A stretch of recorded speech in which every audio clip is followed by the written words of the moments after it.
Kanchipuram Varamahalakshmi Silks, the Grand Banarasi Mela. First time ever in Hyderabad starting from November 1st.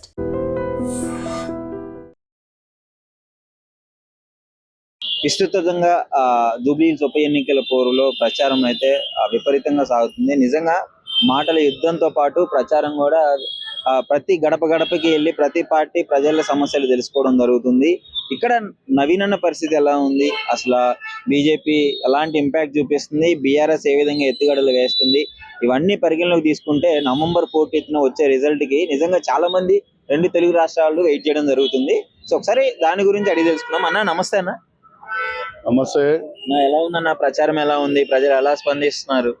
ఇప్పుడు ఉగాది పండుగ వచ్చినప్పుడు పచ్చడి ఎట్లుందని అడిగే కంటే పచ్చడి బాగుంటది, ఉగాది పండుగ బాగుంటది, తొలి సంవత్సరం తెలుగోళ్ళ పండుగ బాగుంటది. కాబట్టి తెలంగాణలో జూబ్లీహిల్స్ లో గెలుపు ఖాయం.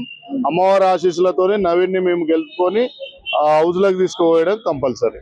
అయితే ఇప్పుడు చూసుకున్నట్లయితే అపోజిషన్ నుంచి మీరు వినే ఉంటారు, రౌడీలకి టికెట్ ఇచ్చి రౌడీలను ప్రచారం చేపిస్తున్నారు, ఇది కాంగ్రెస్ పార్టీ ఇలా పరిస్థితి ఈ పరిస్థితిలో ఉంది అని చెప్పేసి వాళ్ళు కామెంట్ చేస్తున్నారు. ఇప్పుడు మొన్న సల్మాన్ అని చేంజ్ చేసుకోరు సార్. రౌడీ అంటే నలుగురు కొట్లాటలలో రౌడీ షీటర్ అనేది ఓపెన్ చేస్తారు పోలీసు వాళ్ళు, ఇది లంగపల్లి చేయకుండా చేస్తారు.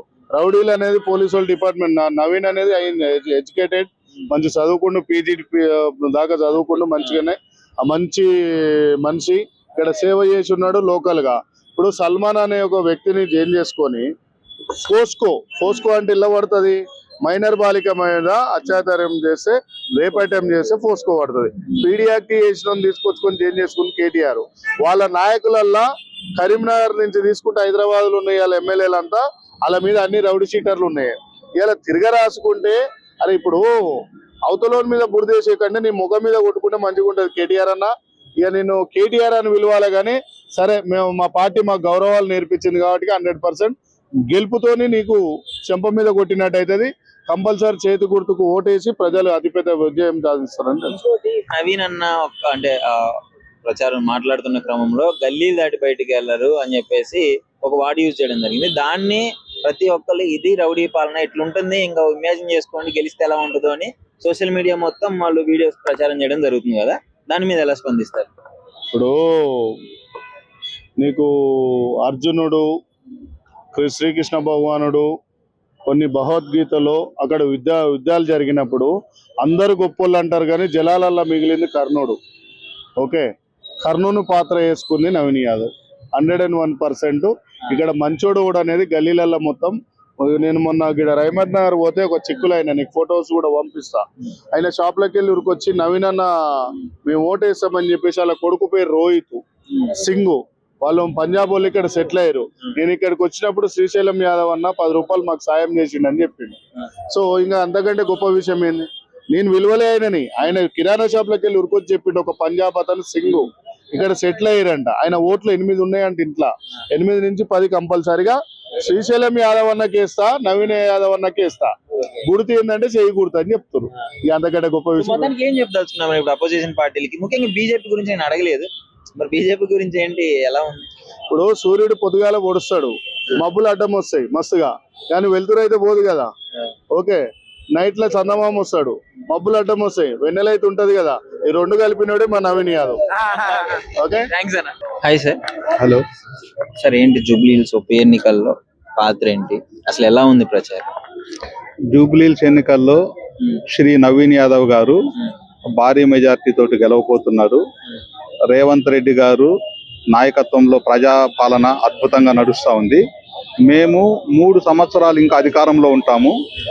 జూబ్లీహిల్స్ ప్రజలు ప్రతి ఒక్కరు కూడా చైతన్యమైనటువంటి ప్రజలు.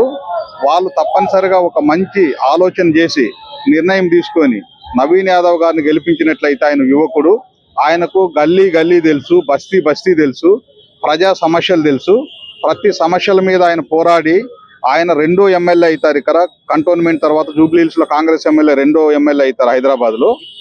ఇప్పుడు ఈ కాంగ్రెస్ ప్రభుత్వం వచ్చిన ఈ 2 ఏళ్లలో జూబ్లీహిల్స్ నియోజకవర్గం ఎలా ఉంది, ప్రజల 2 ఏళ్ల పాలనలో ప్రజలు ఎలా అభిప్రాయపడుతున్నారు పార్టీ మీద? ప్రజలు బాగున్నారండి. బీఆర్ఎస్ కేటీఆర్ గారికి, హరీష్ రావు గారికి కాకుండా ప్రజలైతే అంతా బాగానే ఉన్నారు.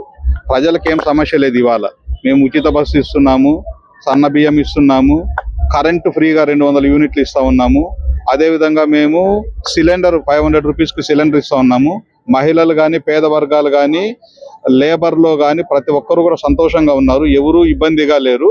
ఒక మీడియాలో ఈ టీ న్యూస్ ఒక గ్యారెంటీల గురించి, ముఖ్యంగా ఫ్రీ బస్ గురించి పథకం ఇచ్చి కూడా తిట్టించుకుంటున్నారు కాంగ్రెస్ ప్రభుత్వం అని చెప్పేసి చాలా వాటికి విమర్శలు రావడం జరుగుతుంది కదా, దాని గురించి ఏం చెప్పదలుచు? నేనేం అడుగుతానంటే, మీరు ఒక 100 మందిని మీరు ఇంటర్వ్యూ చేయండి. ఇంటర్వ్యూ చేసిన తర్వాత మీకు 90 మంది బాగుందన్నారు అనుకోండి, దాన్ని ప్రామాణికంగా తీసుకోవాలా. 10 మంది ఏది మీరు ఇచ్చినా, మీరు 100 కోట్ల రూపాయలు ఒక్కొక్కరికి ఫ్రీగా ఇచ్చినా కానీ 10 మంది మంచిది కాదు అనే చెప్తారు వాళ్ళది. ఫ్రీ బస్ అనేది 90 మంది ఇవాళ నచ్చుతా ఉంది, 10 మందికి నచ్చలేదు అనుకోండి, దాన్ని మనం ప్రామాణికంగా తీసుకోవడానికి లేదు. ప్రజాస్వామ్యంలో మెజారిటీ ఏదైతే ఉందో, మీరు 100 మందికి మీరు ఒక మీ ఐడి న్యూస్ నుండి మీరు వెళ్ళి మీరు ఎంక్వైరీ చేయండి. 100కి 90 మంది ఇవాళ వాళ్ళు ఫ్రీ బస్ వల్ల మంచి జరుగుతుందని చెప్తున్నారు, కానీ చెడ్డ జరిగేదని చెప్పే వాళ్ళు ఎవరు లేరు. అంటే ఇచ్చిన ఉద్దేశం మంచిదే, కానీ ఎక్కినప్పుడు ప్రజలలో ఘర్షణ, మహిళల మధ్య ఘర్షణ ఇట్లాంటివి జరుగుతున్నాయి కదా. అది ఫ్రీ బస్సు లేకపోయినా జరుగుతుందండి. ఇప్పుడు భారతదేశంలో మనము 140 కోట్ల మంది జనాలు ఉన్నాము. మనం తెలంగాణలో 4 కోట్ల మంది ప్రజలు ఉన్నాము. ఇంత ప్రజలు ఉన్నప్పుడు డెఫినెట్ గా చిన్న చిన్న ఘర్షణలు అనేటివి సామాన్యంగానే ఉంటాయి. ఇటువంటి ఇష్యూస్ ని తీసుకొని మీరు ఒక పథకాన్నే మీరు బాగలేదని చెప్పడం అనేది అది మంచి పద్ధతి కాదు. ఇంకోటి, నామినేషన్ కి 1,00,000 మందిని వేసుకొని పోయాను, 10,000 మంది వేసుకొని పోయాను అని ఇట్లాంటివి చెప్తున్నారని మొన్న తిప్పు కొడితే 2,000 మంది కూడా లేరు అని చెప్పేసి పిఆర్ఎస్ నుంచి దానికి కూడా కౌంటర్లు ఇవ్వడం జరుగుతుంది. దానికి మీరేం చెప్తారు? ఏమండి, ఇప్పుడు 2,000 మందితో వెళ్ళామా, 10,000 మందితో వెళ్ళామా అని చెప్పి ఎవరైనా అబద్ధం చెప్పనీకి అవుతుందా? ఇదేమన్నా ఒక 4 గోడల మధ్య జరిగేదా? బహిరంగంగా రోడ్డులో ఆయన 10,000 మందితోటి స్వచ్ఛందంగా కార్యకర్తలు ఏదైతే తరలొచ్చారో 10,000 మంది కార్యకర్తలను ప్రతి ఒక్కరు చూశారు. దీన్ని రోడ్డు మీద చూసిన జనాలను కూడా మీరు ఇవాళ దాన్ని తప్పుడు పట్టాలనేటటువంటి ఉద్దేశంతో బీఆర్ఎస్ మాట్లాడుతుందంటే, అంటే ఏమి చేసినా దాన్ని తప్పుడు పట్టాలనే ఉద్దేశము అది రాజకీయాల్లో మంచిది కాదు. ఇప్పుడు వాళ్ళకు అధికారం పోయింది, ప్రజలు అధికారం ఇచ్చారు, 5 ఏళ్ళు చూడండి, 5 ఏళ్ళ తర్వాత మా పాలన బాగలేదు అనుకోండి, ప్రజలే మాకు మళ్ళా నిర్ణేతలుగా ఉంటారు కదా. ఇంకోటి, రౌడీలకి టికెట్స్ ఇచ్చినారు, రౌడీలు ప్రచారానికి వస్తున్నారు, ఇది కాంగ్రెస్ పార్టీ పరిస్థితి అని చెప్పేసి ఎన్ని వందల కామెంట్లు వస్తున్నాయి అపోజిషన్ పార్టీల నుంచి కావచ్చు, బీజేపీ నుంచి కావచ్చు. బీఆర్ఎస్ వాళ్ళకి తెలుసో తెలియదు, నవీన్ యాదవ్ గారు బీఆర్ ఆయన ఒక ఆర్కిటెక్ట్ రౌడీ అంటారండి ఎవరైనా? సో మొత్తానికి ఏంటి మరి పరిస్థితి? మీరు ఎంత ఎక్స్పెక్ట్ చేస్తున్నారు? మెజారిటీ ఎంత వస్తుంది అనుకుంటున్నారు? ఏమంటే మెజారిటీ మేము అట్లా గర్వపూరితమైనటువంటి మాటలు చెప్పే వాళ్ళం కాదు. కాంగ్రెస్ పార్టీ చెప్పారు 50,000 మెజారిటీ వస్తుందని స్టార్టింగ్ నుంచి చెప్పుకుంటే వస్తున్నారు. 50,000 మెజారిటీ అనేది కొంతమంది చెప్తూ ఉన్నారు. డెఫినెట్ గా మేము ఎంత మెజారిటీతో అయినా గెలుపు అనేది మాత్రం 100% నవీన్ యాదవ్ గారు గెలవబోతున్నారు. జూబ్లీ హిల్స్ ఆయన యువ నాయకుడు, అభివృద్ధి చేస్తాడు. నవీన్ యాదవ్ మళ్ళీ కూడా ఈ 3 సంవత్సరాలు కాకుండా మళ్ళా నెక్స్ట్ 5 years కూడా ఉంటారు. ఇది ప్రజలు చూడబోతున్నారు. Thank you. So by elections లో ఎలా ఉంది? ఏ పార్టీ గెలిచే ఛాన్స్ ఉందంటారు? ఏ పార్టీ గెలిచిద్దా అంటే అన్ని పార్టీలు పోటీగానే ఉన్నాయి.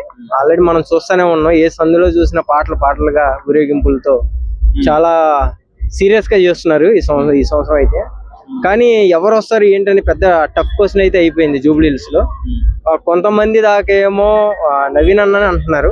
ఆల్మోస్ట్ ఎందుకు అంటే కొంతమంది కూడా బ్యాడ్ కూడా చేస్తున్నారు, కొంతమంది మంచి చేస్తున్నారు. ఎందుకు మంచి ఎందుకు గుడ్ అంటే నేను చెప్తాను.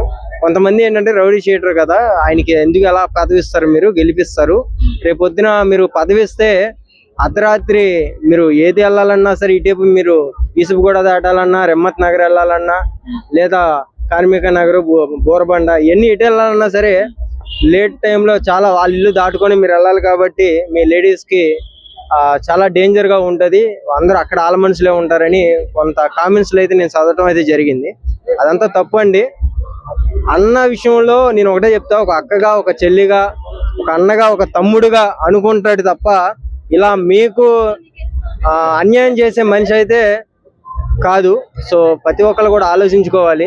సో రౌడీ షీటర్ అంటున్నారు, రాజకీయంలో ఎవరు రౌడీ షీటర్ లేకుండా ఉన్నారు చెప్పండి నాకు ఒక మాట. అందరూ ఉన్నారు, కానీ మంచి చేస్తున్నారు, చేయకుండా ఉన్నారా? వైఎస్ రాజశేఖర రెడ్డి గారిని తీసుకోండి, అవసరంగా ఆయన రౌడీ షీటర్ కదా, వాళ్ళ అబ్బాయి వచ్చాడు, వాళ్ళ అబ్బాయి రౌడీ షీటర్ కదా. సో చాలా మంది రౌడీగా ఉంటారు, కానీ అదే గా మాట్లాడినప్పుడు ఓపెన్ గా స్టేట్మెంట్ ఇచ్చారు కదా, ఏమని? గల్లీలు కూడా దాటారు, ఇళ్లలో కూడా వెళ్ళలేరు అంటూ ఓపెన్ గా స్టేట్మెంట్ ఇచ్చారు. అవును. అట్లా ఎవరు కూడా ఇంతవరకు అంత ఓపెన్ గా మాట్లాడింది లేదు కదా, అందుకని దానిపై అదే అంటున్నా. ఇప్పుడు ఆయన్ని నమ్మి మీరు గెలిపియండి, గుమ్మం దాటి బయట తిరగండి, 24 hours బయట అర్ధరాత్రులు తిరగండి, మీకు ఏది జరగదు. మీరు ఎలా అయితే ఇంట్లోంచి బయటకు వెళ్ళారో అలా అంత సేఫ్ గానే మళ్ళీ మీ ఇంటికి అయితే చేరుతారు. ఎలాంటి గొడవలు అవ్వు, ఎలాంటి ఏవో కాలం అయినా సరే, వేరే అయినా సరే వాళ్ళ మనుషులు వచ్చి మిమ్మల్ని కాపాడతారు తప్ప వేరే అయితే ఏం జరగవు. టీఆర్ఎస్ కూడా ప్రచారం గట్టిగానే జరిపిస్తుంది కదా, మరి వాళ్ళు కూడా గెలవాలని, వాళ్ళ సత్తా ఏంటో చూపించుకోవాలని వాళ్ళు కూడా ప్రయత్నిస్తున్నారు. మరి ఎంతవరకు గెలుస్తారంట? గెలవాలి అని అందరికీ ఉంటది. ఇక్కడ ఉన్న ప్రతి మనిషికి, పుట్టిన ప్రతి మనిషికి నేను గెలవాలి అని ఉంటదండి. అది ఎవరు గెలుపు అన్నది జనాల చేతిలో, ఓటేసి హక్కు పర్సన్ చేతిలో ఉంటది. అది మనం అనుకుంటే సరిపోదు కదా. అది గోపీనాథ్ గారి మీద 2 సార్లు పోటీ చేసి ఓడిపోయారు. ఇప్పుడు వాళ్ళ వైఫ్ మీద పోటీ చేస్తున్నాడు. సో ఆ సింపతి గోపీనాథ్ గారు 3 సార్లు ఒకేసారి వరుసగా ఎమ్మెల్యే అయ్యారు కదా. సో అది నేను సింపతి అంటే అలా అనుకోకూడదులే కానీ, ఆమె పోటీ చేయడంలో తప్పేం కాదు, కరెక్ట్ అది. కాకపోతే ఏంటంటే ఆ నియోజకవర్గంలో ఏది మంచి చేయాలి, ఏది చేయాలన్నది కొంచెం అవగాహన ఆమెకు లేదు కాబట్టి, సో అవన్నీ కొంచెం నెక్స్ట్ ఎవరికైనా తెలిసిన వ్యక్తి ఎవరైనా ఉన్నారంటే నవీన్ అన్నయ్య ఉన్నాడు కాబట్టి, సో ఈయన వస్తాడని నేను అనుకుంటున్నా. ఆమె పోటీ చేయడం కరెక్టే, తప్పేం కాదు. ఇంతకు ముందుకు ఎప్పుడు లేనట్టుగా బై ఎలక్షన్స్ లో చాలా మంది నిరుద్యోగులు నామినేషన్లు వేశారు. మరి ఇప్పుడు నవీన్ యాదవ్ ఏమో యువకులకు బాగా సపోర్ట్ చేస్తాడు అని మాట్లాడుతున్నారు. మరి ఈ కాంగ్రెస్ ప్రభుత్వం వచ్చిన తర్వాత నిరుద్యోగుల విషయంలో ఏదైతే ఇచ్చిన హామీలను నెరవేర్చలేదు, మరి ఇది నవీన్ యాదవ్ కు ఎఫెక్ట్ అయ్యే అవకాశం లేదంటారా?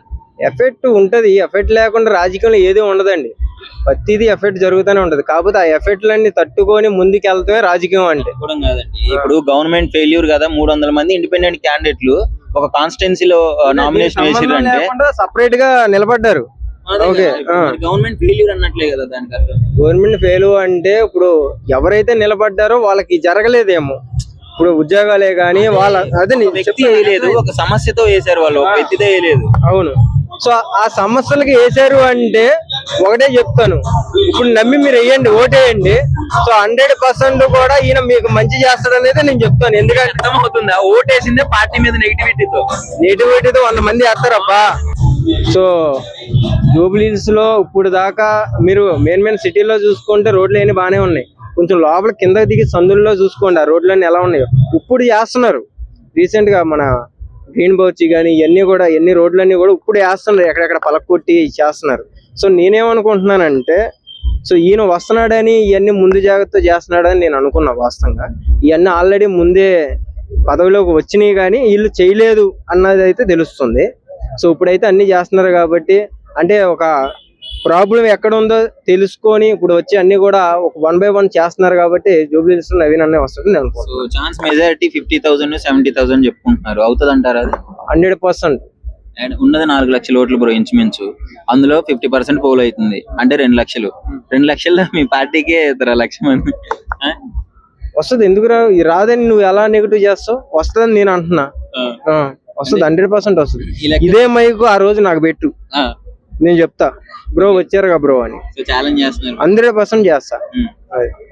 50,000 మెజారిటీతో వస్తుంది అంటారు. 100%, ఇంకెక్కువ రావచ్చు బ్రో.